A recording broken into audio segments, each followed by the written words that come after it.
Hi, everyone. On the Builders podcast, I interview CEOs, entrepreneurs, and leaders about building their businesses and career. And today's episode is very interesting and really fun. It's a discussion with Matt Dyer. He is the CEO of Merchants Fleet, which is one of the most innovative companies in fleet management. And you may not know this, the fleet management industry is massively important to the US and world economy, handles millions and tens of millions of vehicles each day. Matt talks about that. Also discusses innovation, expansion, sales, dealing with economic uncertainty, lots of things that apply to every business. Also, you'll hear how Matt started as an account manager at a multinational corporation and ended up as CEO. Really cool and fun discussion. Thanks.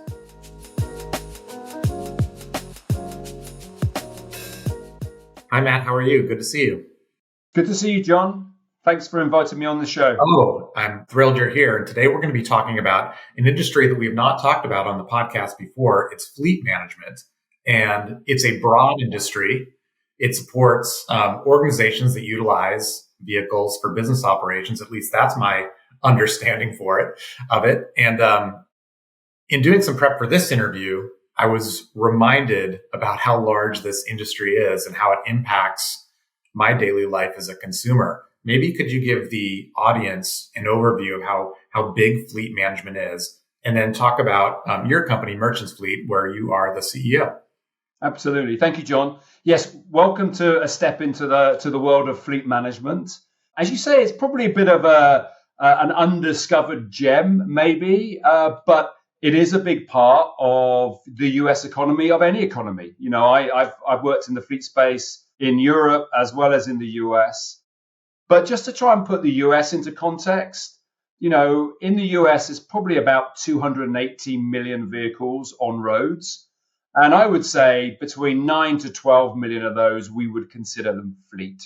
And that's made up of, three big constituents. One is, the business space, the corporate space, the area that we particularly play in. And I can share a bit more about that. But of course, you've got the government sector and local state authorities are very big users of fleet vehicles. But also the rental space would be considered fleet. The daily rental businesses that you know from the high street. So all in all, it's a sizable and significant part of not just the vehicles on the road, but the economy. I look at a lot of things that we do as merchants, and effectively we keep business America moving in some ways. If I go into the business space, I would say there's about 6 to 6.5 million vehicles that are focused from a fleet perspective from corporate businesses. And that can be, truly small businesses right up to the big mega fleets. You've got some very big players out there, US Postal Service, Amazon, some of the big communications and cable businesses, they run big fleets. And so overall, it's a very significant size. And we're particularly big because we are obviously putting a lot of new vehicles on the road every year. The average age of the average vehicle in the US is actually quite old. It's probably about 13 or 14 years old. Wow. If you look at the average age of our fleet, it's probably going to be 2 to 3 years old. And that does mean we're quite a significant part of new vehicle purchases. About 20% of all new vehicle purchases in a year will be going into the fleet space. So, yeah, lots going on. But it's also just good to put it into context. Who are our customers? I've talked about some of those mega fleets that are out there. But, think about the HVAC industry. People who are going to do site visits, engineer visits, the pest control sector, some of the retail sector, even if they're not fully into the last mile sector, you still have vehicles at stores that can do deliveries. The energy sector, oil and gas is a very heavy user of vehicles, and say communications as well. So, the size is pretty significant, but then I also have to sort of try and put into context the types of vehicles. Managing fleets that have sedans, but a lot of light duty trucks and increasingly medium and heavy duty trucks as well, right up to Class 8 truck and trailer, which would be considered part of this sector, even though those much heavier assets tend to stay on the road a lot longer. But it's then not just the breadth of the assets, it's the breadth of the services. And, I've been in this industry for a long time, 30 years now. And when I started in this sector, it was very much seen as being a leasing business, not retail leasing, commercial leasing, but it's really grown a lot. And, as you've added in much more of the core fleet services, so not just the leasing of the vehicle, but the buying of the vehicle, the maintaining of the vehicle, the fueling of the vehicle, the repair of the vehicle, the resale of the vehicle. But then, getting more and more towards some of the outsourcing solutions that are there. How are we helping manage drivers? How are we using technology tools along the way? And even I would say now we're almost a payments consolidation business because, we manage all of those different things for our customers, package it all up into one bill so that they get the efficiency of being able to work, with all of that breadth of services underneath it. So, lots going on in the sector. Your second point of your question is around what about us as merchants? So merchants fleet, merchants auto, we actually stand in a number of different camps in the fleet space. We definitely play very strongly in what we would call the long-term space. Corporates that are using vehicles and tend to keep them for 4, 5, 6 years. With leasing, sometimes with leasing and services, sometimes just with services. And we're very much focused on, corporate businesses and, as I say, some of those industries that you'd know. But we also, relatively uniquely, also have what we would call a short-term sector, but it's actually more long-term rental. And that's a really important part of the corporate space. You definitely see corporate organizations who want to commit to have vehicles for, long periods of time, but may well have some shorter term needs or some project needs where they say, actually, I think I'm probably going to need this for 6 to 9 months. What can you help me with there? And that feels, as I say, a little bit more like a long-term rental solution. It's really interesting. And Matt, sorry for jumping in. I want to key on one of the words you used, which was efficiency, because I can think about margins in some categories are just so thin. Like I can think about probably the part of my career that was closest to the world of fleet management was when I was at Amazon, and the group that I was with focused on grocery delivery. And this is about 10 years ago when grocery delivery was really taking off. And like the profitability of the business depended on the delivery being cheap's maybe the wrong word, but the delivery cost being lower than the groceries, which are relatively thin to begin with. So I'm hoping that you could tell the audience, put into perspective how much an industry or business can save by being smart about this in terms of, basis points, cost reduction, et cetera. That's a good call out, John. I mean, you're right. I mean, look at what Amazon has tried to do over the recent years to really get an advantage in the efficiency of home delivery. I mean, it's been a big part of their strategy. It's difficult to just give you one number, but let me give you a little scene set. We talk a lot in our industry about total cost of ownership, and I'm particularly thinking about the longer term side here. And so we really feel it's an important part of our responsibility to advise our customers on the total cost of ownership. And that means we help them understand, not just what it takes to buy the vehicle, but what they could sell it for, and therefore what the depreciation cost would be, the interest cost that would take to manage that. But then what's the running cost? What's the maintenance cost? What's the fueling cost going to be?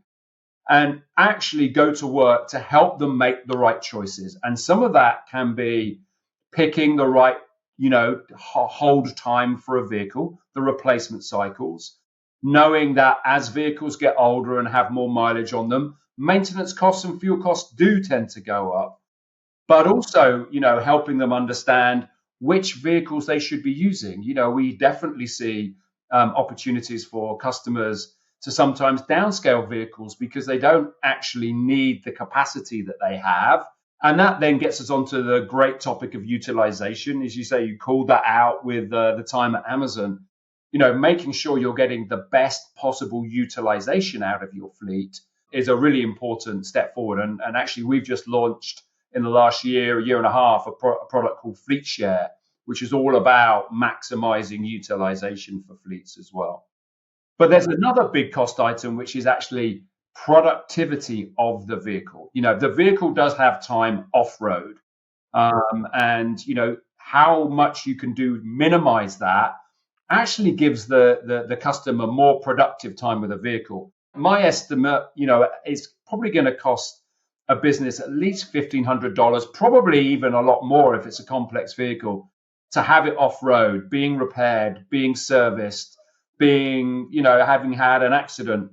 So imagine if we can, in a 1,000 vehicle fleet, have one more extra day on road for each of those vehicles. It's a very significant amount of money. But also in just advising in the right area can make a big difference. So just one example, last year we had a customer that was thinking of holding just 65 vehicles on the road for one more year. And through our consulting team and our strategic client team, we did some analysis and identified that actually that was going to cost them $800,000 of extra costs. So we were able to make a recommendation so they did not have to, incur that cost. And they went for a fresher approach to putting new vehicles on the road. So there's a lot in here. This is very significant. And, whether you've got a fleet of 250 vehicles or 1,000 vehicles or 3,000 vehicles, there's a lot to be gained in really getting into the total cost of ownership of the fleet, actually. It's really interesting talking about utilization, how much time the vehicle's on the road, not on the road. I can think about a space that I'm been involved with over the last decade, which is the call center, the sales center, and it's really important if an agent is sitting at a desk that they're talking to a customer as many minutes a day as possible. And then, there's a fixed cost with the phone line.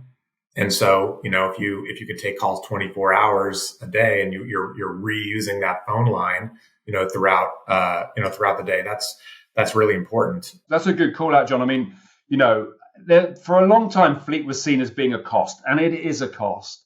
But as you say, I mean, whether it's more call center or call agent time or having the vehicle on the road one more day, if that gives you the chance to do 10 more site visits, 25 more deliveries, this is top line growth you can get, as well as, incurring some of the bottom line costs that goes with it. Where are you focused now in terms of innovation? I asked kind of in the context of you saying you have like a new fleet or a lot of new vehicles. I wonder if that's because fuel efficiency or electric vehicles. I wonder if there's some other thing. But when you think about innovation in the space, or maybe where you're focused on with merchants, how are you thinking about innovation? What do you get most excited about? Yeah, I mean, I think it's a very big part of our world. I mean, as I said, I've been in this sector for a long time, and for quite a long period of time, it was relatively steady state. And now, we are significantly involved in some of the key secular trends within the economy in general. I mean, you look at, the FT or any business paper, and there are a whole multitude of dynamics that are impacting our industry. And, we've got a brand promise about steering change and driving results because we recognized, how important that is. I would say the first area of focus, John, that we have at the moment is around our overall customer experience. As I said, my transition in this industry really sees us now being an outsourcing business. So how do we ensure we got the best possible customer experience? By customer, I mean, yes, fleet managers, fleet team members, people who are making key decisions within our customer base, but also the drivers. The reality now is that we have good capability to manage driver challenges, driver calls, and allow that, higher degree of outsourcing. So what are we doing, for example, to increase first contact resolution within our call centers so we get drivers back on the road possible? How can we get increased turnaround time, even auto approval rates on maintenance requests? so that a vehicle gets repaired quickly, gets back on the road quickly. And so a lot of focus on the customer experience, including online tools. There is a lot of data that takes place in our business. So the ability for our customers to see that through our Total View platform, and then have an app-enabled capability so that customers can also use that. That's really important. The connected vehicle space, John, is one area I would definitely call out. It's not just transformative, it's revolutionary for our business. And it's going to have a lot of different capabilities along the way. We have developed our own proprietary connected vehicle solution, but we also have the ability to offer some of the sort of the bigger industry standards that are at play, but using that data to get a much closer connection to what's actually happening to the vehicle. How is it driving? Where is it driving? What are the diagnostics of the vehicle? And how we ingest that is crucial. And particularly how we combine it with the other data we have. Just imagine you've got connected vehicle data. We've got all of the detail around the maintenance. We've got fuel data. We've even got data around the driver, and their safety record with a vehicle. We're really getting a really strong 360-degree view of the vehicle. So that's a big part of the innovation. But electric vehicle, you're right. It has been an important development for us as a business. In all of our gloried history back to the 60s, we were putting vehicles on the road, but we weren't having to build gas stations. Now we're putting electric vehicles on the road, and we have to implement home charging and office charging for our customers. So that's a change. We also can provide some of the energy to support that along the way. And then you get into autonomous, and autonomous is also going to be throwing up some good opportunities. I think it's still very early days, I would say. And for all of the great technology that autonomous has, it still needs a fleet, capability. You still need to be able to move vehicles from A to B. You need to maintain them. You need to service them. You need to fuel them or charge them. All of these things come back to the capabilities that we have. I had a autonomous vehicle experience yesterday. I took a Waymo from my office to a business event, and it was in Southern California, sort of a busy area, and the vehicle couldn't figure out how to pull over safely. And I had before in one of those vehicles before, and it just proved to me that we're still sort of in the very early days of testing this out. I had to help the car via the app to figure out where to drop me off. I was stuck in a loop. I'm curious, as fleet management's a mature industry, where are you focused now in terms of customer acquisition? Like what bets are you placing in expanding your market? Is it going into new industries that need fleets? Is it trying to switch someone from another provider to you, someone to go, in-source to outsource? Where are the biggest bets that Merchants Fleet is making, and why? Well, I think first and foremost, we're betting on growth of the sector, if you like. My experience, and particularly given the focus on commercial vehicles and business America, and that is a little different from Europe. Europe, some of the fleet, the fleet sector is a bigger proportion of the car mark in Europe and in the UK, but a lot of that can be sedans. It can be more benefit-driven vehicles. That's not the same in the US. US is really a commercial capability. And even the sedans you're putting on the road, it's because it's needed for sales teams or rep visits or those sorts of things. But, that tends to mean that the industry itself grows by GDP, give or take, every year. And so when you really are, like we are, focusing on keeping corporate America moving, there will be growth that comes from that. Now, actually, there are a number of different areas that we are focusing on from a growth perspective. So firstly, continuing to look at opportunities on the long-term side to penetrate our products and services. Those numbers I shared at the start around how big the market is, there's still very significant proportions of companies that are doing it themselves.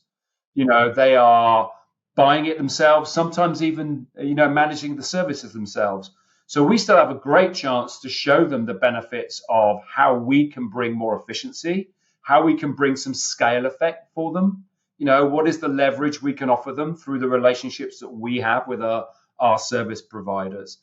And so really continuing to penetrate there is an important part of the growth, but also growing the services. As I said, we started with maintenance. Now, we add in all sorts of other capabilities, managing the upfit process, getting into safety products and services, managing the tolls and violations performance. So the breadth of the service, broadening out the outsourcing capability, that's another an important part of it. But also, definitely backing the last mile sector. I think having seen the big players like an Amazon and a FedEx, play in that space, you now start to see some of the other big retailers building out their own capability, but also on a smaller basis, companies are wanting that sort of capability. And I said, we play in that space. We're innovative in that we play in the long-term and the short-term space. And I mentioned the fleet share product. This is perfect in this area because this really allows companies to get like high degrees of utilization out of the vehicles, even if they don't want to lease them. They can still use that as a service in itself. So I would say that there's a lot of growth that we're looking for. And I would also say some of the assets are going to bring growth. I say, as we start to go up the asset scale into medium duty trucks and vehicles, that's going to be an important part of the growth. We already have like a really important part of our business, believe it or not, is passenger vans, minibuses. Oh, sure. To help support summer camps and colleges. So you can see how the asset sizes are growing along the way. So lots of growth potential within our sector, definitely. One of the things that's impacting every industry, and I've been talking to all of my guests about over the last month, is about how economic uncertainty and times of economic uncertainty can impact their business. And without getting into the politics of tariffs or other government policy changes, how are you managing Merchant's Fleet when there is economic uncertainty? And what do you recommend to others, either in your industry or in other industries, about how to manage through these times? Yeah, I think it's a great question, John. Honestly, I mean, all of us that are in leadership positions, we have to deal with change a lot. But there's often a difference between change and uncertainty. And I think uncertainty can be really difficult to live with. In my view, uncertainty can be an opportunity driver. You have to keep your eyes and ears open. You look at COVID and how you pivot and become adaptable, during a period like that can bring you great strength. Totally. In terms of what you can build out in terms of new capability. But I think particularly when you've got uncertainty, and I would say it's sort of, consistent with where we are now, you have to get, your best brains in a room. You have to really track very closely the touch points that you can have. And, you have to blend decision making, not just on the data, but also on instinct and experience. The data is not going to be all there to support it. You're going to need to make calls. And, for us, we rely on stability in certain markets. We sell quite a few vehicles that we own every year, particularly in the commercial vehicle space, cargo vans and trucks.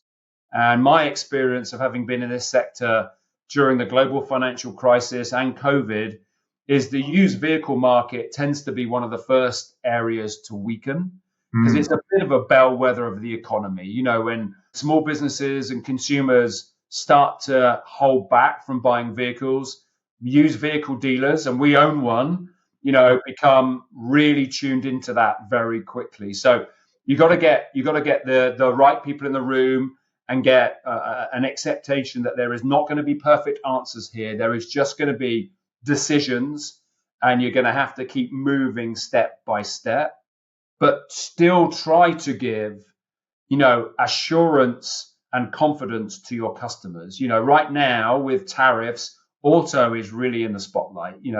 If you look at it, auto, the aluminum and steel tariffs, there's going to be some inflationary tendencies there. So we have to advise our customers very well on what we think they should do with their ordering cycles. Right now, it's still very much open for ordering and keeping costs in the right space. But that might change. But then you go on the other side and we are maintaining and repairing all these vehicles.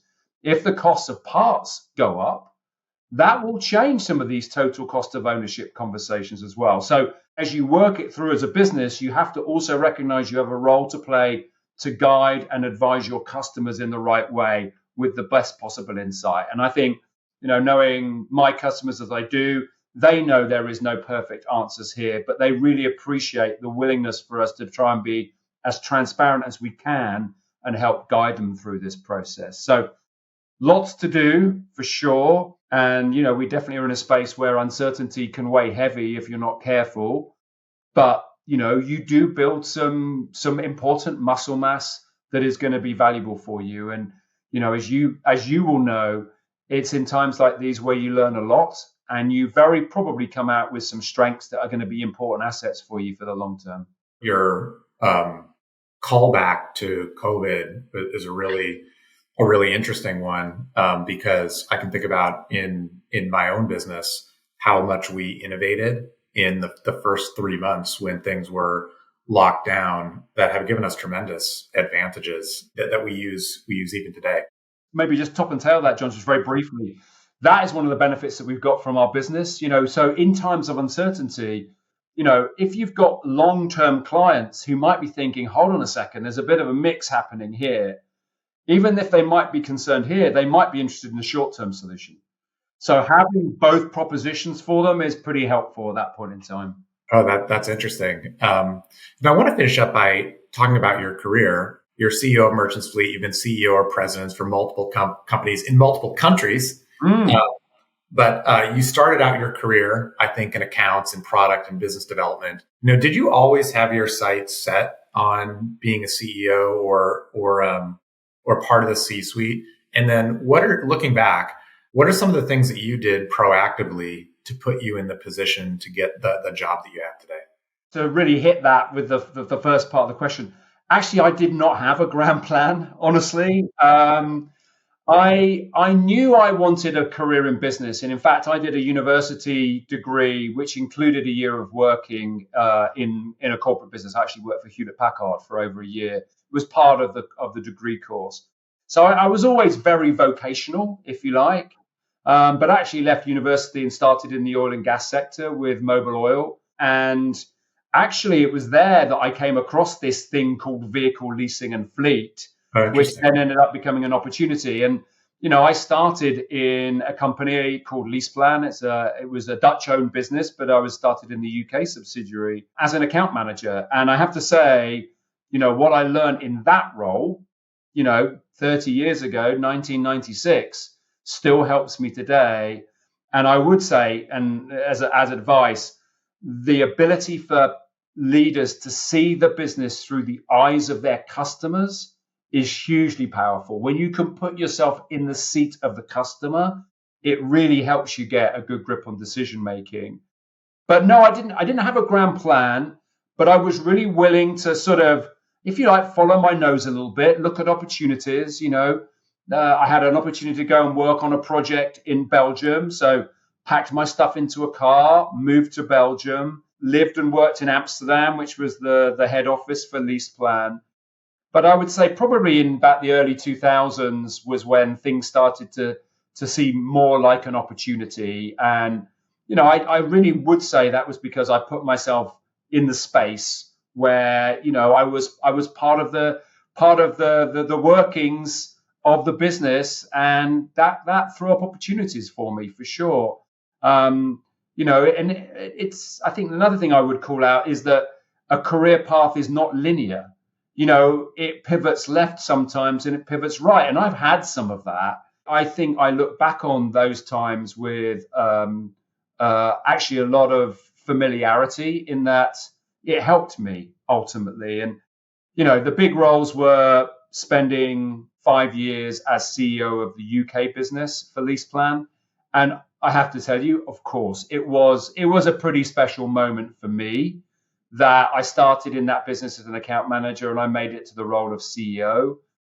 But I have to say, it wasn't a grand plan. And I would also say there were a huge amount of people who helped and supported me along the way. But that role, really gave me a lot of experience. We had half of my time in that role was really, with Volkswagen as our shareholder. That was a different backdrop. And then the other half was private equity, and that was a lot of experience building as well. But that got me also the opportunity to come here. So I moved to the US at the start of 2019 and have really enjoyed my time, working in the US, and delighted now to be able to get the chance to bring a lot of that fleet experience into the merchants world. And, I'd like to think that one of the things I can do, is bring people with me. And the team at Merchants has been fantastic. There's so much talent there. And, the fleet sector is actually quite complex. I don't know if that's come to life in our conversation, but the breadth of services, the complexity of assets, the types of customers. So our people and our talent are so important for us. And so, really excited about playing a part where I can help other people make the same sort of steps that I made ultimately. Matt, that's a great answer. And thanks so much for being part of the podcast today. Appreciate it. Thank you, John.